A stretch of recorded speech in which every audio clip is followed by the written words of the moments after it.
Tin की छत वाले एक झोपड़ी नुमा घर में एक बूढ़ी महिला की लाश कटी पटी पड़ी थी, जिसके पास उसका बेटा सुनील बैठकर मांस जैसा कुछ खा रहा था।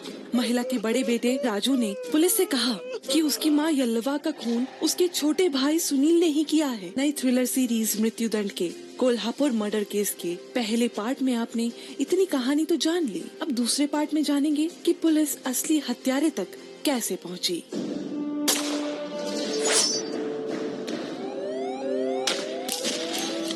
पुलिस के पास क्राइम सीन था, आरोपी था, लेकिन कोई चश्मदीद गवाह नहीं था। इस पर एसएचओ मोरे ने कहा, अपनी माँ से मटन करके मटन खाने की इच्छा दर्शा रहा था। वहाँ के जो विटनेस बता रहे थे कि माँ ने ऐसा भी बोला है कि कहाँ से तेरे लिए मटन लाओ, अब मुझे ही खा। पुलिस इन्वेस्टिगेशन में ये भी पता लगा कि हत्या वाले दिन भी आरोपी सुनील का अपनी माँ यल्लवा से झगड़ा हुआ था। ये सुनकर एसएचओ मोरे के दिमाग में एक बात कौन थी। सुनील के हाथ खून से सने थे और वो अपनी माँ की लाश के पास बैठा मांस खा रहा था। उसकी माँ ने गुस्से में कहा था कि मुझे ही खा लो।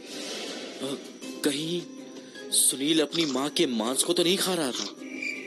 रात तकरीबन 8 बजे माथे पर पल्लू खींचते हुए रोते बिलखते सुनील की बीवी लक्ष्मी पैदल ही थाने पहुंची। वो बेसुध था। लक्ष्मी ने चीखते हुए उससे पूछा, तुमने माँ को क्यों मारा? मैंने तो बिल्ली मारी, माँ को कहाँ मारा?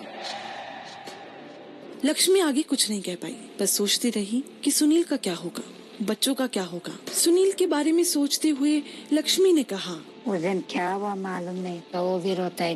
मैं बच्चे लोग को लेके गई थी ना, तब भी रोया। ये क्या हो गया?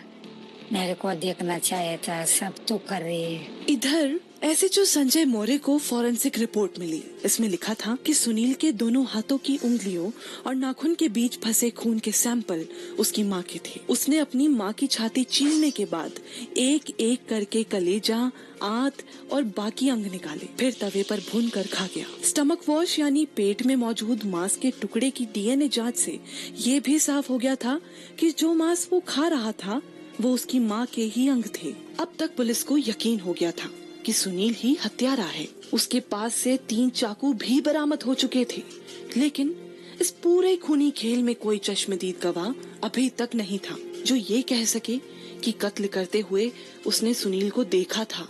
जब ये सवाल कोर्ट पूछेगी तो पुलिस क्या जवाब देगी? कोर्ट उसे किस आधार पर सजा देगी? जानेंगे कल मृत्युदंड कोल्हापुर मर्डर केस के तीसरे और आखिरी पार्ट में।